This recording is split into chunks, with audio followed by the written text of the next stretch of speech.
So who really, really, really punishes in approval people who make apologies about things? It is liberals, where the result was 13.8, and even more than liberals, females, where the result was 16.3. Would you like to know more? Hello, Simone. I'm excited to be here with you today. Today came to me from a Cremu post that I was reading on X. Nice. And honestly, I didn't get this from X. I got it from Facebook. Okay. But somebody on Facebook screenshotted an X post by Cremu, friend of the show, who said, you know who wrote a paper on this? So specifically, he's talking to a guy who, there was some conference called BasedCon. And this guy, John Carmack, backed out of BasedCon because it had become too controversial or right-wing, from his perspective. So what he says is, it is unfortunate that Rob has made BasedCon so intentionally provocative. Well, it's not called NormieCon. Come on. I feel a little uncomfortable after the events of last year. Just whining, basically, that people too controversial, blah, blah, blah, blah, blah. And then apologizing for having any involvement with it. And Cremu is like, what are you doing? Do not apologize. And then he goes, do you know who actually wrote a paper on this? At Richard Hanania. Been on the show before, by the way. Fans don't like it very much after he turned on Trump, but he's done interesting research. Anyway, he found that when people presented with apologizing instead of standing firm, women and liberals were more likely to want to punish them. So I'm going to get into the abstract of the study, and then we're going to look at how different groups reacted to this. And then after that, we're going to go into all of the other research on apologizing that will generally show that when you should apologize, and that generally, at least in a public context, it is a bad idea to apologize. If people are attempting to get you to apologize as a weapon against you, i.e., apologize or else the bad thing will happen to you, it always gets worse when you apologize. Apologize when you're actually made a mistake, not when people are pushing you, unless you are 100% okay with flipping 100%, like basically which team you're playing. Okay, what do you mean by apologize when you're mid-mistake? Like, so a great example of this is often used in business case studies. I think it was Tylenol or one of the medical companies released a product that was actually harmful to people, and then they did this big apology and removed at a huge cost very quickly all of their products from the shelves, and it increased trust in the company a ton, and increased sales. Yeah, I think that's more like if you've made a legitimate mistake that you wouldn't want to stand by, own it, fix it right away. Yeah, own it and fix it right away. So I'm not of the camp of never apologize, but apologize when you did something that was a mistake, not when somebody has been like, oh, did you know X person was at that conference? And this is something that we personally went through. So if you look at go through all the freaking time, or people we've had on our shows, is people will call us and try to get us to attack people we have had on the shows for things they've done in other places, or the conference, the prenatals conference, or the people who talk there, right? And I will note, like, off the record, I took Kevin Dolan, who organizes it, aside, and Simone knows this. Like, I had like an hour-and-a-half argument with him. It's not off the record if you're saying this. No. But I mean, like, I wasn't in public about this, right? Being like, we should have more restriction on who can attend so we don't get people who could hurt other attendees at the event. That was very much my opinion. Like, my opinion was, we need to be more restrictive about this, right? Not in reaction to people attacking us or with an apology, just like, let's not give them the opportunity to drive this wedge or say, Malcolm, who appeared alongside figures like X and Y, right? And he was just like, absolutely not. We're not going to do that. At the end of the day, I see the prenatalist movement and everything we do is very much a team effort. And if he is putting in the risk and personal capital to make something like this happen, he gets to have the final call on stuff like that, even if I'm going to help financially back him. Well, and we have a lot of respect, like, for the principle of it. Like, we have a lot of practical qualms about it because we know that, there will be certain groups that will never go to a conference as long as it has a reputation like that. And we hate that, for example, many governments wouldn't send representatives to a conference like this because of those characteristics. So from a pragmatic standpoint, that's why you brought it up. But from a philosophical standpoint, yeah, we don't like the idea of any form of censorship Right. or restriction. But he took this stance very firmly. Mhm. The And I moment respect he that. took I respect that. Yeah, the moment he took this stance and said, "This is the direction we're going as a conference," we never publicly attacked him for that. We never publicly attacked any of the other people who were at the conference. We never said anything other than the media is being crazy about this. They're overstating things. What am I supposed to do? Like run out of a conference because some controversial person shows up or some homophobic person shows up, right? Like I'm going to be like, and even so, like I remember somebody told me that the guy who was running it, and this is why we can't back down on this stuff and why we do need to present a united face once a decision has been made behind closed doors, which is to say, somebody told me that Kevin Dolan, the guy who ran the conference, was homophobic. And I was like, I don't remember him being homophobic. And they're like, well, he's against gays getting married. And I'm like, he's in Mormon. Like, of course he's against. Are you not allowed to be Mormon? Like, that That's very seems funny. way more offensive, right? And this is Yeah, let's just stop the practice of religious freedom. Goodness. Yeah, well, because they expand their sort of umbrella of safety, right? Of things they can push back by continuing to gain ground in terms of the apologies that they demand. And so what I'm making here is you can disagree with the anyone should be allowed to talk at this conference thing, like this John Carmack guy clearly did, but you have those conversations offline and with people, and if you failed to persuade them, it means your arguments weren't good enough, and then stay as a team, right? Because we need to have our backs against each other and know that we can trust each other. And that when you attempt to appease this other group, as we'll see from the data we're going to get into in a second, you don't actually make them like you more or endear them to you. You, in fact, make them want you to suffer more. You, specifically, the one who apologized, to suffer more. Mhm. So in the abstract to this particular study, it's called Does Apologizing Work? An Empirical Test of the Conventional Wisdom. Public figures often apologize after making controversial statements. There are reasons to believe, however, that apologizing makes public figures appear weak and risk averse, which may make them less likable and lead members of the public to want to punish them. This paper presents the results of an experiment in which respondents were given two versions of real-life controversies involving public figures. Approximately half of the participants read a story that made it appear as if the person had apologized, while the rest were led to believe that the individual had stood firm. In the first experiment, hearing that Rand Paul apologized for his comments on civil rights did not change whether respondents were likely to vote for him. When presented with two versions of the controversy surrounding Larry Summer and his comments on women scientists and engineers, however, liberals and females were more likely to say he showed that he should face negative consequences for his statement when presented with his apology. Oh, The effects on other groups were smaller or neutral. The effect suggests, and this is very, very, very interesting. So the conservative figure, right, who went too far in a liberal perspective here, they were not punished for apologizing, but the liberal figure, that Larry Summers, who I think ran Harvard and said that women are biologically different from men, who went too far in a conservative direction, was punished for apologizing, and only by specific demographics. So and I'll put this on screen here. If you look at the table where they go over the results, it's really fascinating.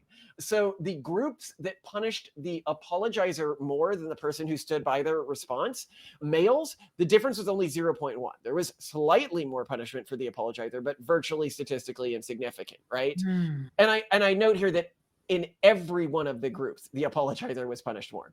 The other groups that didn't really care as much were the moderate political people, where it was 6.3, and the conservative political people, where it was 6.5.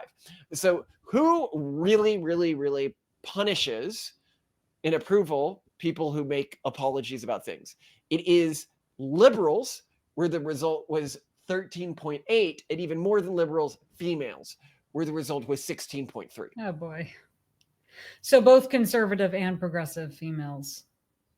Well, yeah, women on average, but women on average are more likely to be progressive. So if you're looking for the sort of nexus here, it is liberal females who are extremely unwilling, and this is who makes up cancel mobs. When you apologize, you just appear weak. You give them more chance to dig deeper and hit you further.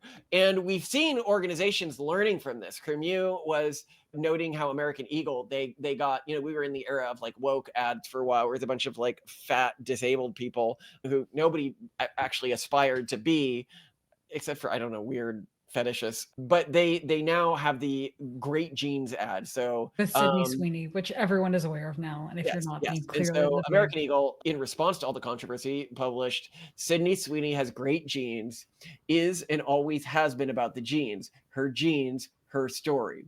We'll continue to celebrate how everyone wears their AE genes with confidence their way. Great genes look good on everyone. And they attempted to, like the cancel mob attempted to be like, hey, you can't say this, this is horrible, blah, blah, blah, blah, blah. They didn't back down. And I'd say in terms of public perception, it appears to have helped them greatly. So before I go into additional studies, I'll just talk about the psychology of why, right?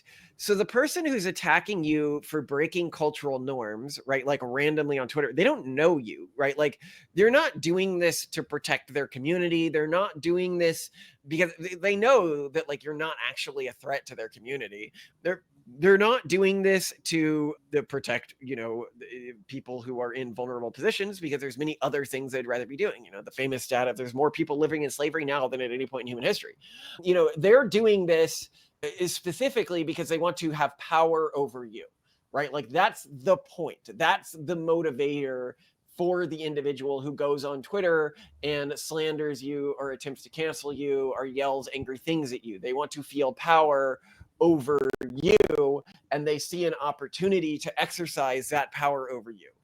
If you allow them to exercise that power over you, what you are doing is giving them that positive dopamine hit that they wanted, and then basically putting up your hand and saying, please keep it up. Please keep punishing me.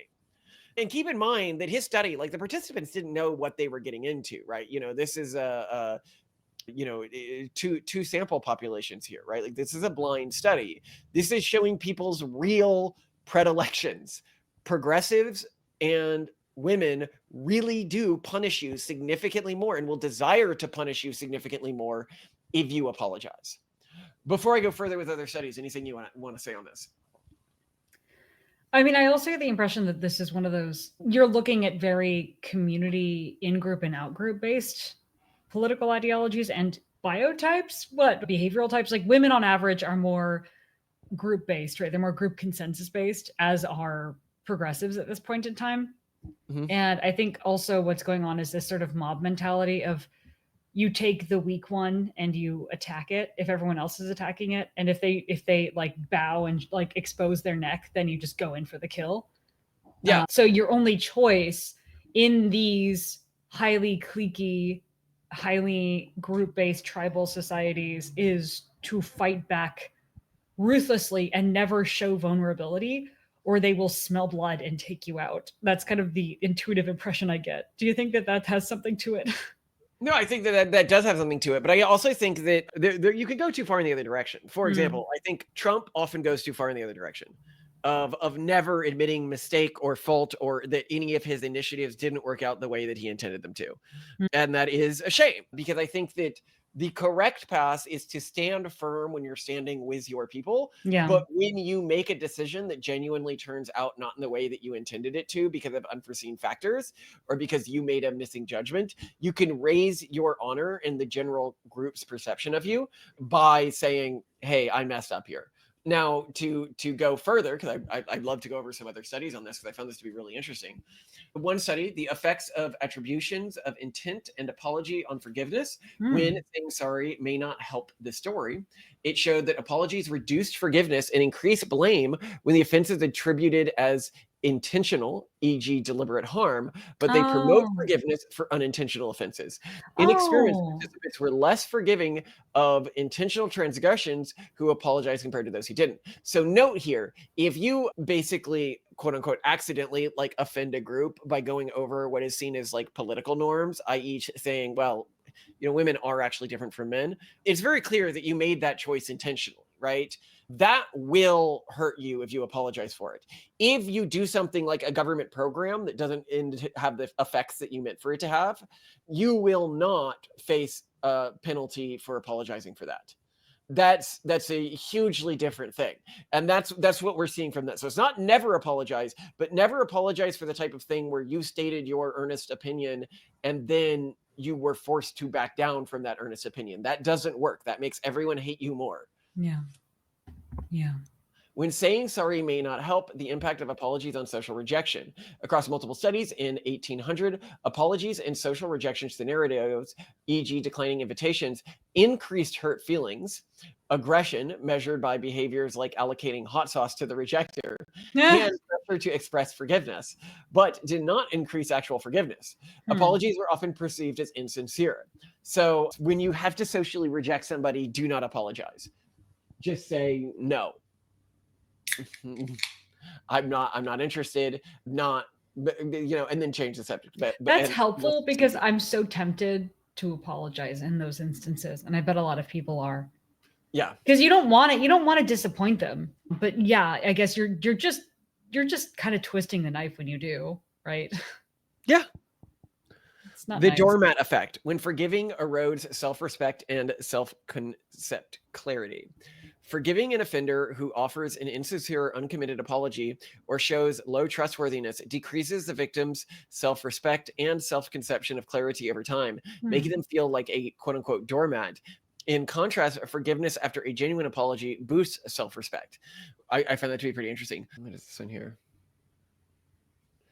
Oh, I accidentally didn't paste the title of this study. But this study showed reviews why people avoid or give perfunctory apologies, including perceived ineffectiveness. Apologies can fail or backfire if they threaten the apologizer's self-image or if the victim sees low concern, leading to reduced forgiveness and heightened conflict. So what's shown here is that apologies can even hurt the person you're apologizing to if it's because you had to reject them. Mm-hmm. That's interesting. Well, and clearly when you credibly threaten someone's self-image, yeah, it doesn't matter if it's in the form of an apology or just any sort of statement. That's danger zone. Danger zone. Yeah. Well, and you also see this, there's been some studies of public figures around this. So a qualitative case study of cancel culture among public figures looked at public cases like James Murray, Mimi Groves, Joe Rogan, Dave Chappelle, and analyzed Twitter reactions and media narratives and outcomes. Apologies were often, quote unquote, unheard amid media focus and drama. Caving, e.g. Joe Rogan's platforms changes, polarized views without resolution, resistance, e.g. Chappelle, sometimes shortened backlash. Often, yes, apologies exacerbated losses, e.g. subscribers and opportunities.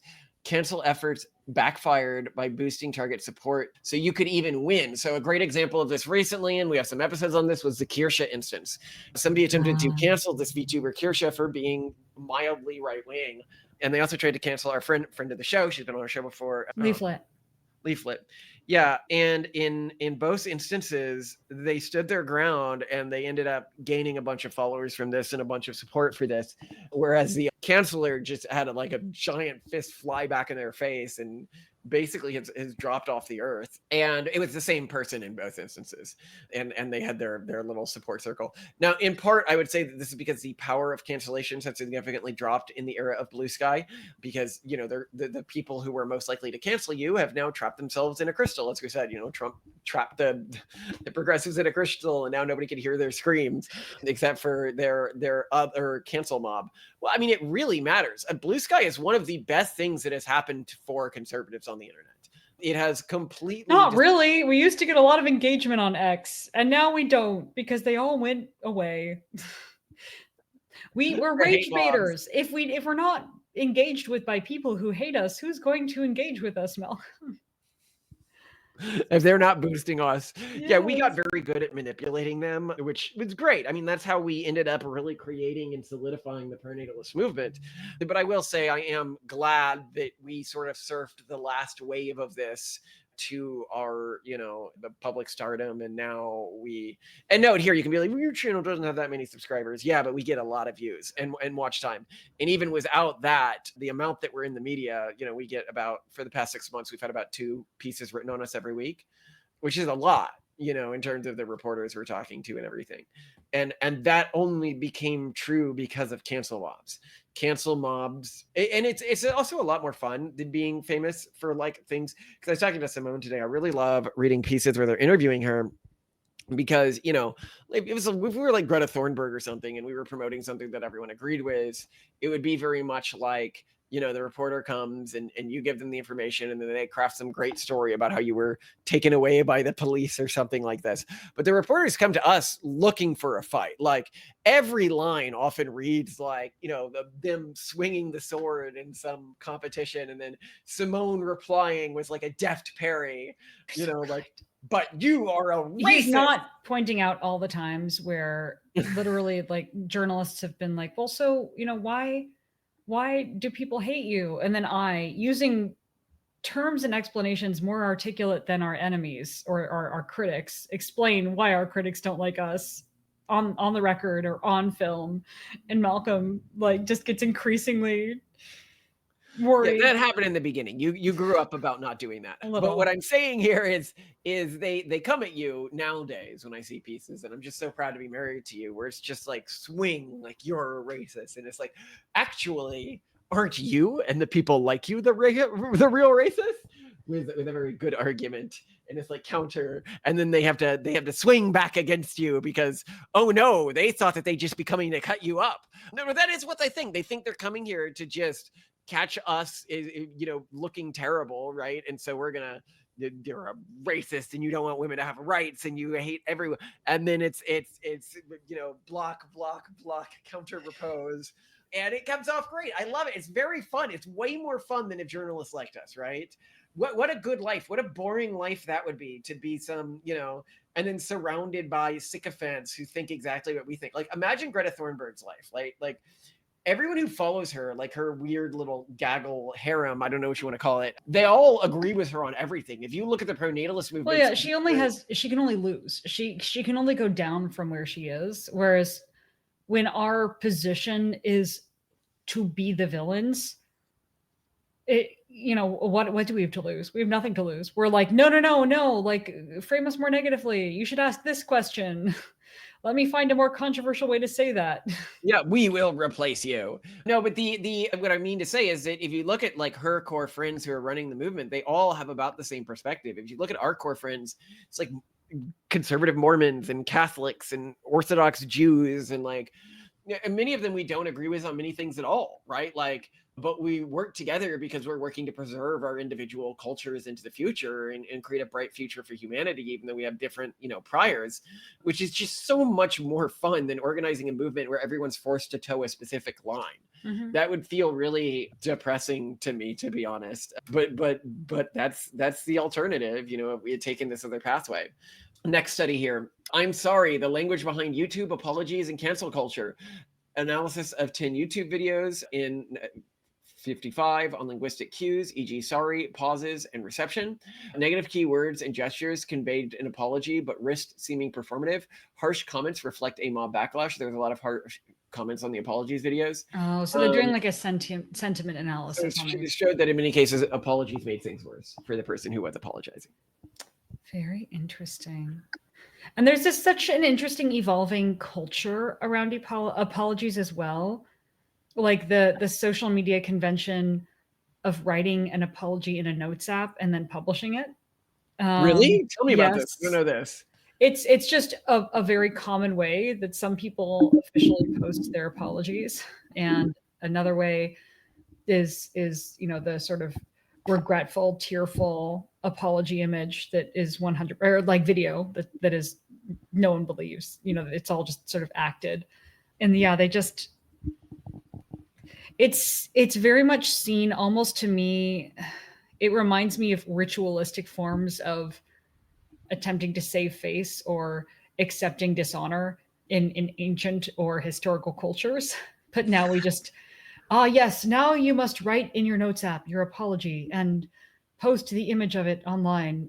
And everyone will say, oh, okay. Well, no, then everyone has to comment on it and decide on whether your apology will be accepted, and the answer is always no, it will not be accepted, and then you'll be disgraced for a while, and then people will get distracted. What's funny about that original study that I read that I found so interesting is it was written by Richard Hanania, who literally ended up apologizing and changing sides after Trump's victory for stuff that Trump said he was going to do in the campaign cycle. So he fell to this exact apology cycle that he noted. Yeah, I don't know if he saw it that way, because I think the line he's pulling, at least from what I've gathered in an interview he did with Jesse Singal and Katie Herzog on Blocked and Reported, is that he never apologized for anything.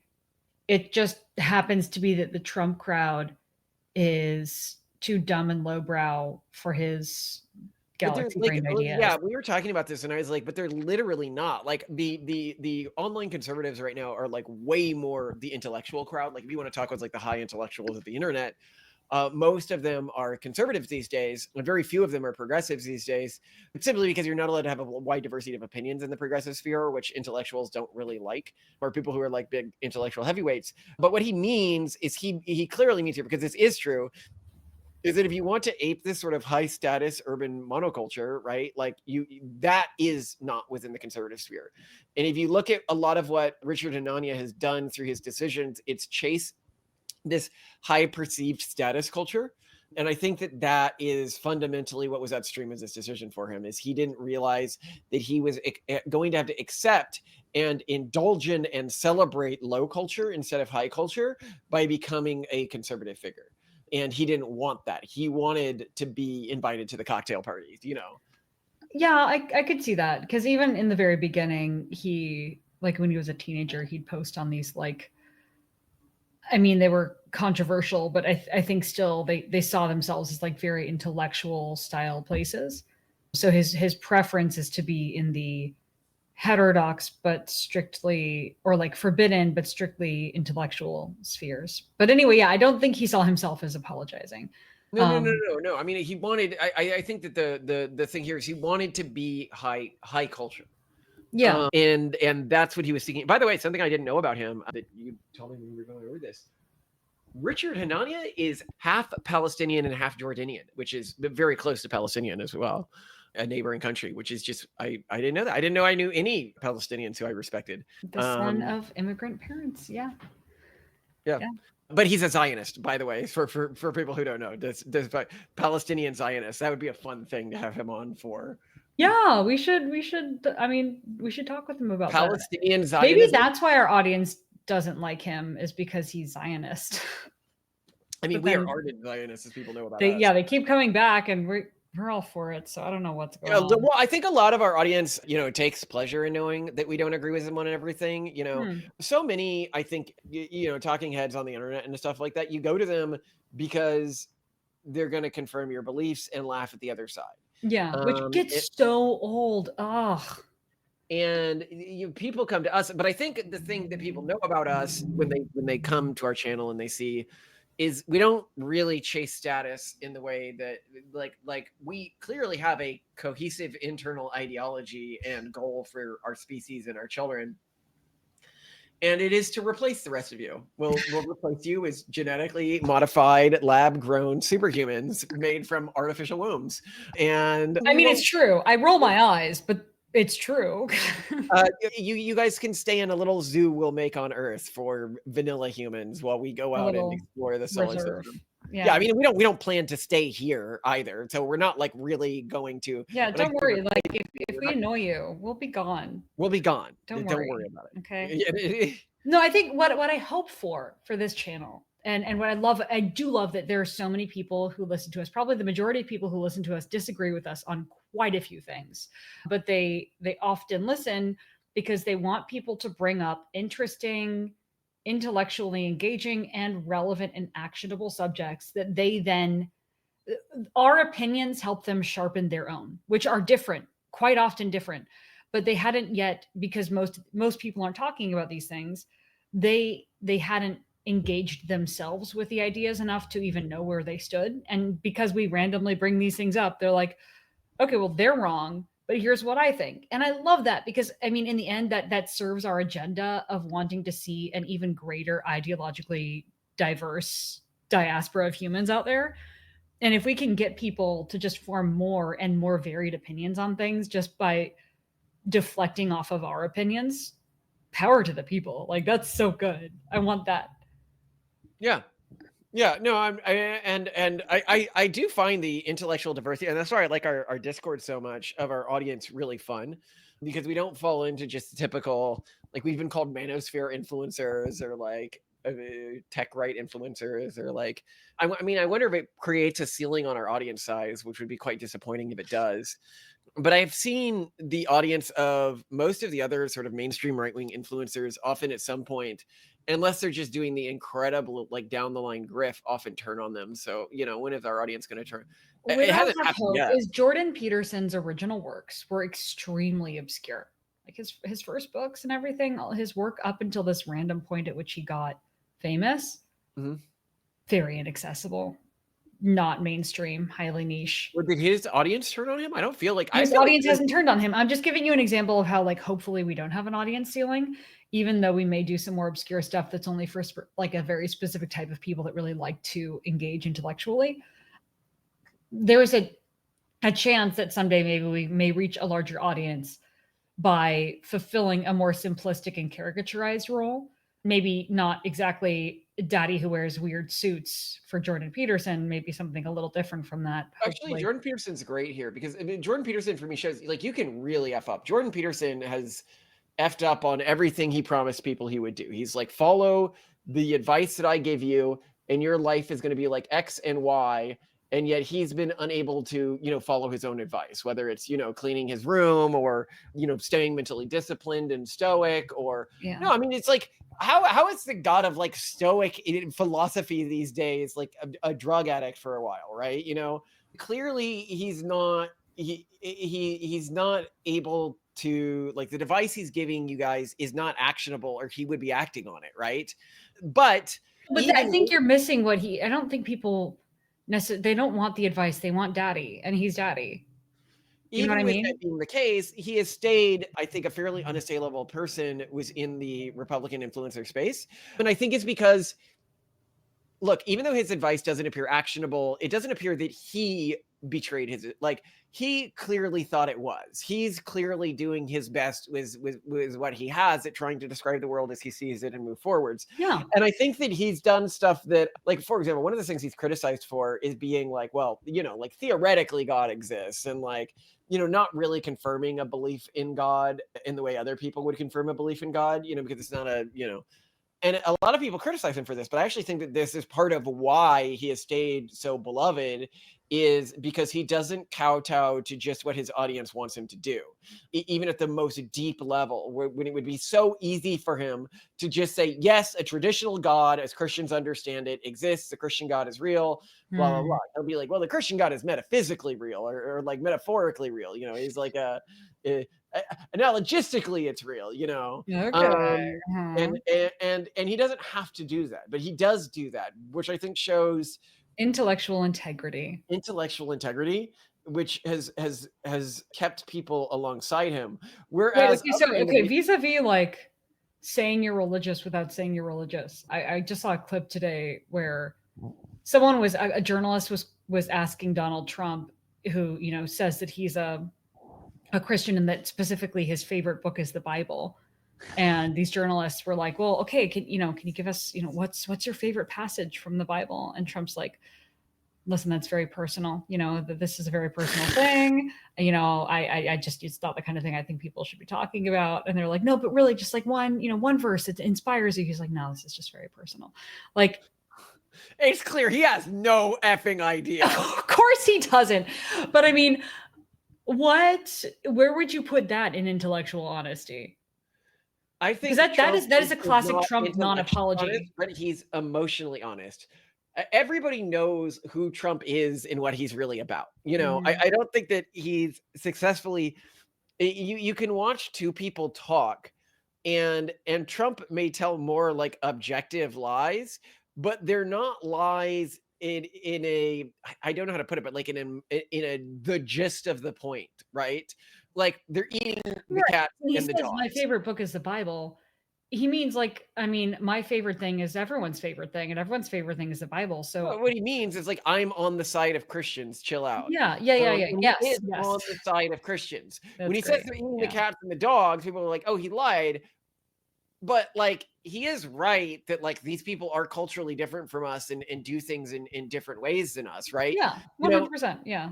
in ways that we may find culturally If abhorrent you interpret all things Trump says as metaphor.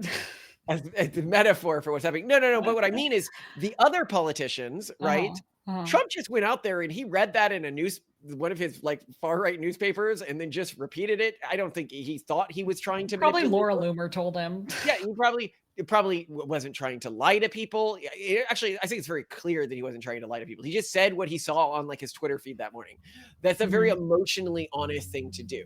Totally. Whereas, his opponent on stage, studied forever what the voter wants to hear and then was saying that, twisting the facts to be true, but what, their scorecard and looking, high class and looking good to their high class friends.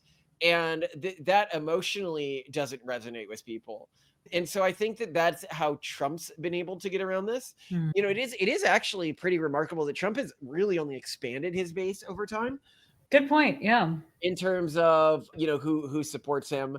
And I think that that'll happen into the future as long as he keeps this sort of emotional honesty. He is who he is.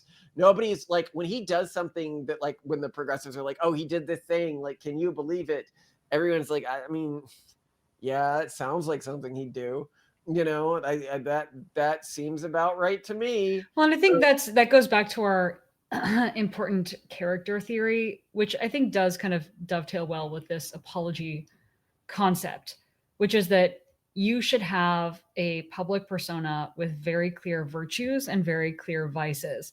And what makes Trump exceptional is that if you ask, 10 people what's right and wrong with Trump, they're all going to have pretty consistent answers. Whereas if you do the same with like Kamala Harris or Hillary Clinton, you're just going to get so many different answers. And that means that you can't really control your image as well.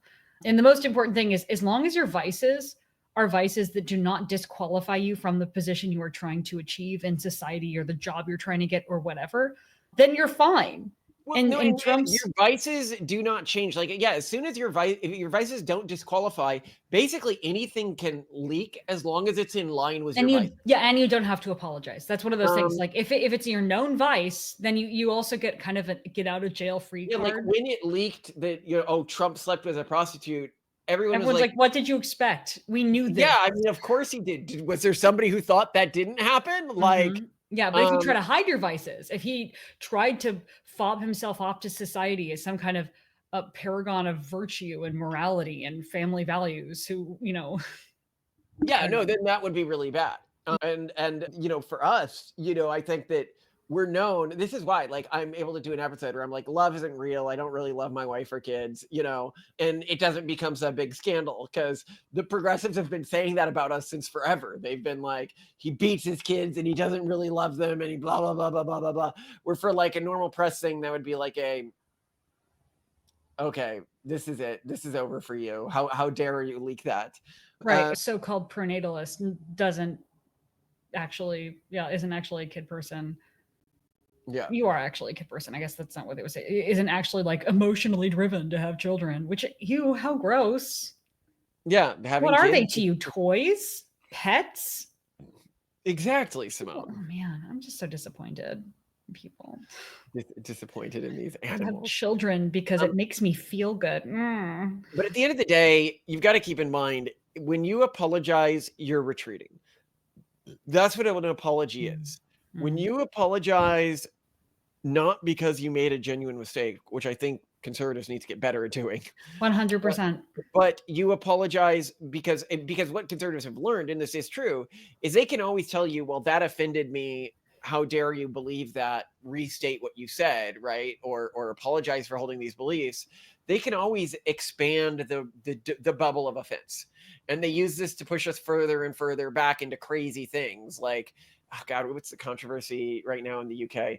Everyone's freaking out because a trans woman in the UK was working at like some fancy department store, like clearly not passing, and wanted to try, like walked into the girls' changing room and tried to change the bra of a 13-year-old to get it fitted for her to like feel up her breasts and everything. And everyone was like, why did you allow this? And so J.K. Rowling called what's the word? Whatever, where you don't buy from a store. Oh, a boycott. A boycott.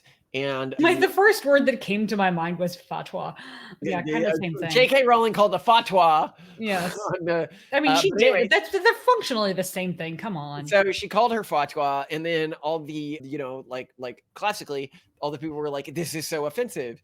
And it's like, oh, so you'll just, because no reasonable person thinks that that's a good thing to normalize. Any guy who says that they identify as a woman being able to fondle underage girls, like that's not a normal thing. It's normal for people to be freaked out that that's happening in a major department store, so they're completely in the right. But what we've learned is they'll just expand the scope of normal as much as they need to, until the point where it's like, how dare, at first it's elite have, sex parties that they invite minors to, this is a conspiracy. And eventually it's going to be like, how dare you, attack these maps.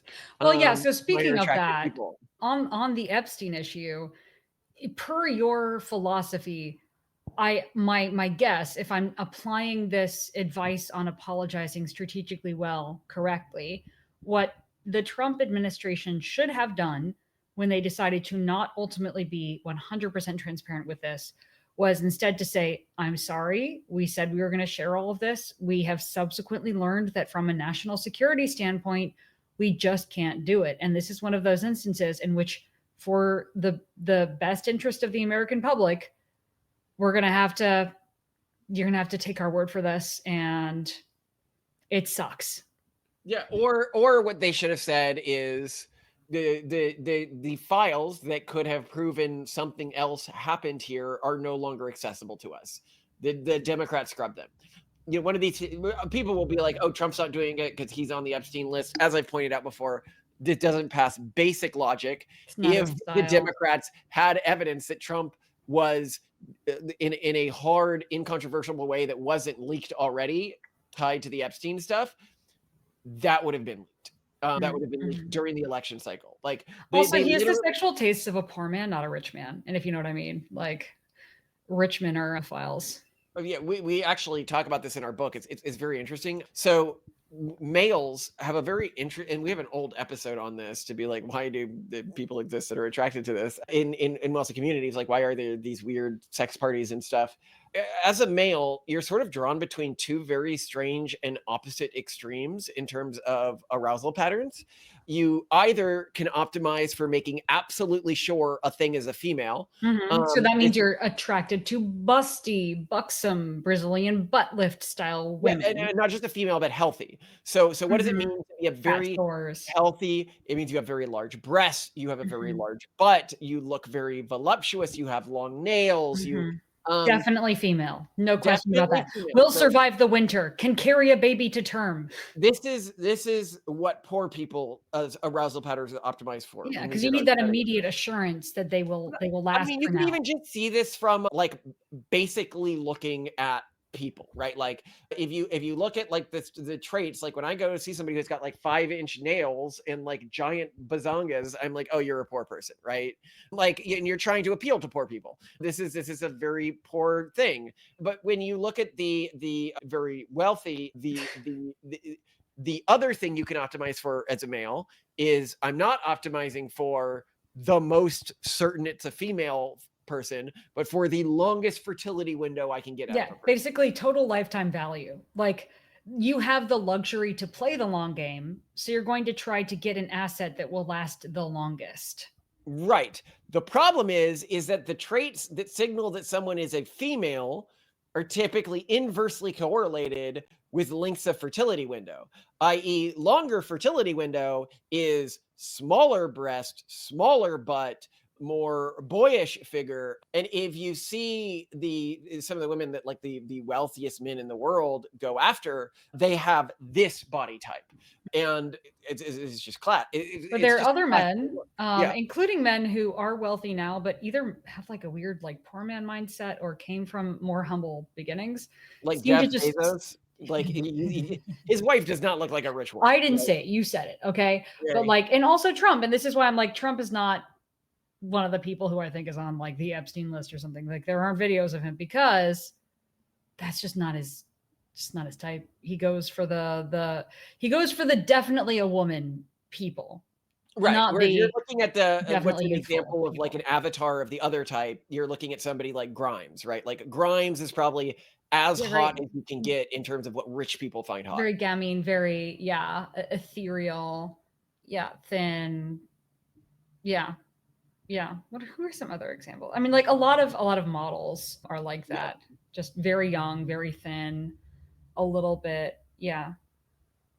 But yeah, that wasn't yeah, so yeah. But the point Anyway. being, So you Trump just you doesn't think that appear to Trump have a should have passion. in this case, even though this is such a delicate issue because he had to break a campaign promise, he should have apologized in some way with this I agree. particular He thing. should have said, I effed up. And I would have had I been in his position. But, I can see why he learned not to apologize. Yeah, I guess when in doubt, if you have to choose just one, like you sometimes apologize or you never ever apologize, it's probably just safer to have a policy of never ever apologizing. I agree. Yeah. No. Have we Oh well. apologized on anything on this show? I don't know. I don't know, like when I tweeted today I said that we made a mistake in acting as though it was just communism that only worked in certain contexts and that democracy also only works in certain contexts and we've learned. But that wasn't an apology. It's not like anyone's like accused us of doing that. So no, I don't think we have. But yeah.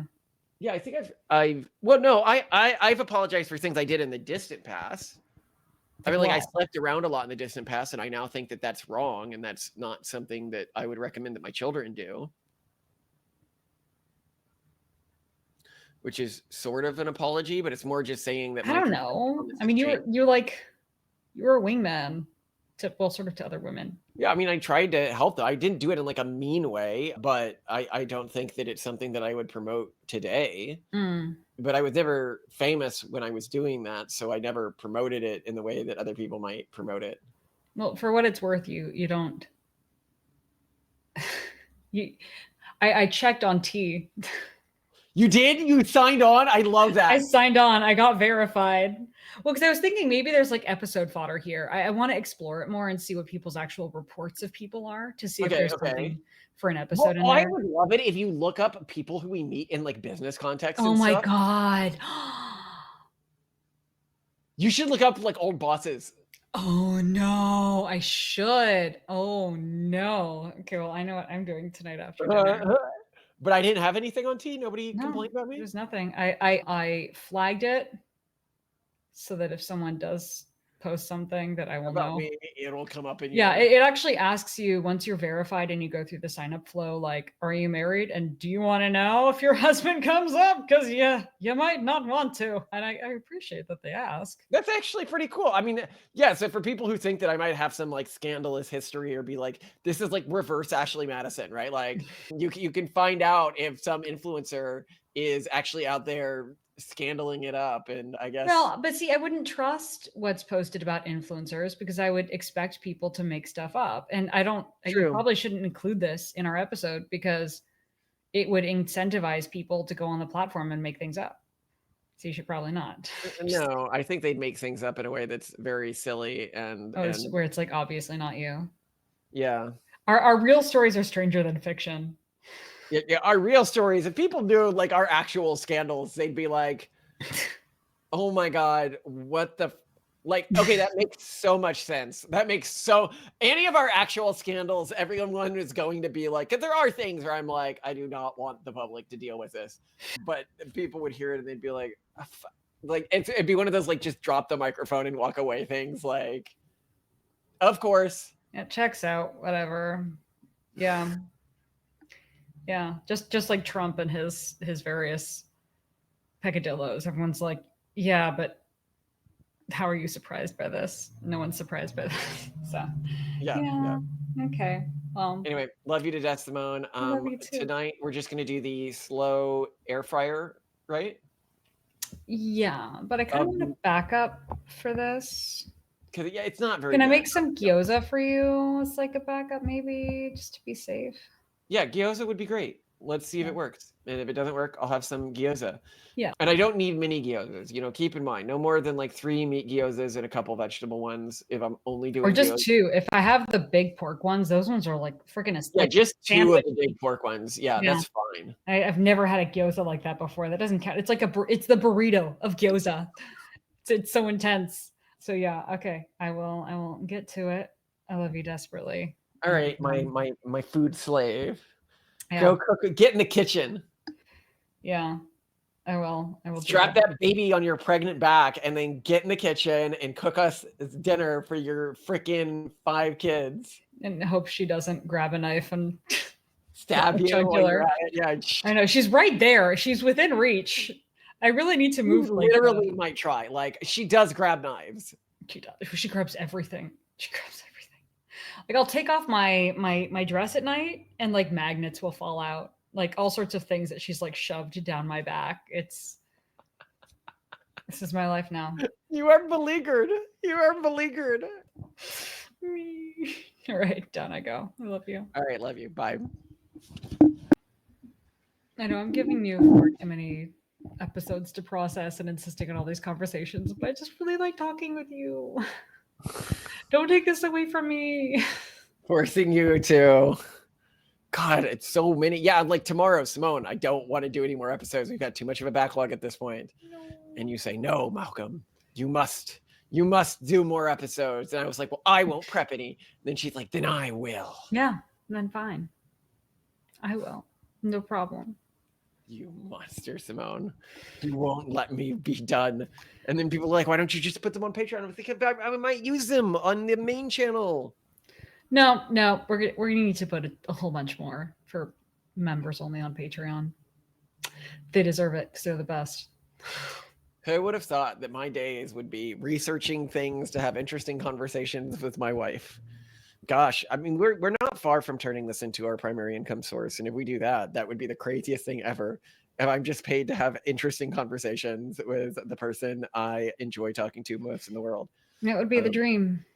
Though I can't discount the fact that you put a lot of work into editing these, and I really appreciate it. Oh yeah, that is a lot of work, actually. Yeah. But it's work I can do while reading romance mangas. That's what I've learned. Well, yeah. Honestly, if that makes it work for you, you should 100% do it. No, it makes me more excited to do it. I'm like, oh boy, yeah. That's perfect. Good. I never thought I'd get into these. Like these very. They're legit. Nah, I get it. I get it. They are. Like, girls have a more discerning taste than I thought in terms of the stuff that they read. I was like, this is pretty good. Yeah, I haven't read one since Love Advice from the Great Duke of Hell, but like that was the last thing I've ever read that I accidentally stayed up like 2 hours, past my bedtime to read, because it's just that good, it's just like and laughed out loud. Who laughs out loud when they read anymore? But it's so good. Do I need to give you some of mine to entrap you in? I don't know. I mean, like your favorite genre is so specific. In Love Advice from the Great Duke of Hell. You would love this genre because it's all about noble courtiers being incredibly proficient and playing social games to try to marry the prince. Yeah, if it's attractive, competent people who are good at what they do, I probably will like it. Yes, you will like it. That's and everyone, even the characters who are explicitly in the script as ugly, are incredibly attractive. Because it's freaking manga. And they draw everything, which is great. No, they're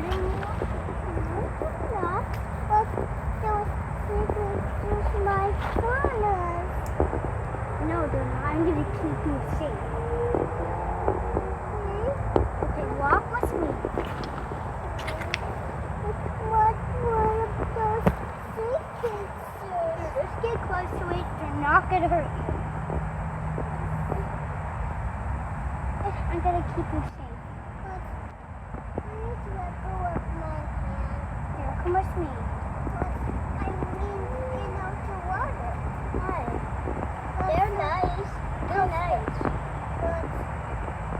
know.